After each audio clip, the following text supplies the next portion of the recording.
اعوذ باللہ من الشیطان الرجیم بسم اللہ الرحمن الرحیم السلام علیکم ورحمۃ اللہ وبرکاتہ۔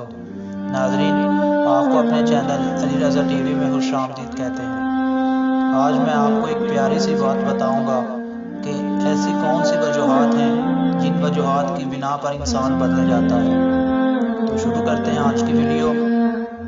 انسان 3 وجہ سے بدل جاتا ہے۔ نمبر 1، وہ جس کو ہدایت مل جائے۔ نمبر 2، وہ جس کی زندگی میں کوئی خاص آ جائے۔ اور نمبر 3، وہ جس کی زندگی سے کوئی خاص چلا جائے۔ تو ناظرین، اگر ان 3 پوائنٹس کو آپ دیکھیں تو ان میں واقعی سچ پایا جاتا ہے، کیونکہ جس بندے کو ہدایت مل جاتی ہے وہ گناہ چھوڑ کر نیکی کی طرف آ جاتا ہے۔ ناظرین، جب بندہ گناہ چھوڑ دیتا ہے اور نیکی کرنے لگ جاتا ہے تو وہ بندہ بھی بدل جاتا ہے، کیونکہ پہلے تو وہ گناہ کرتا تھا، اب اسے ہدایت مل چکی ہے، لہذا وہ اپنی گناہ والی زندگی چھوڑ کر نیکی کی طرف آ چکا ہے، تو وہ انسان بھی بدل چکا ہے۔ آگے، وہ جس کی زندگی میں کوئی خاص آ جائے یا جس کی زندگی سے کوئی خاص چلا جائے۔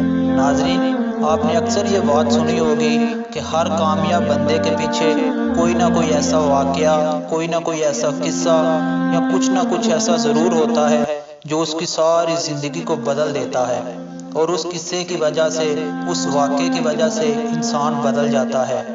وہ جس کی زندگی میں کوئی خاص آ جائے۔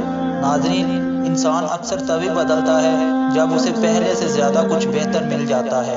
ناظرین، یہ بات مختلف حدیث سے بھی پتہ چلتی ہے کہ انسان فطرتی طور پر بدلنے کا قائل ہے۔ ہماری ویڈیو کو زیادہ سے زیادہ شیئر کریں، چینل کو سبسکرائب کریں۔ السلام علیکم ورحمۃ اللہ وبرکاتہ۔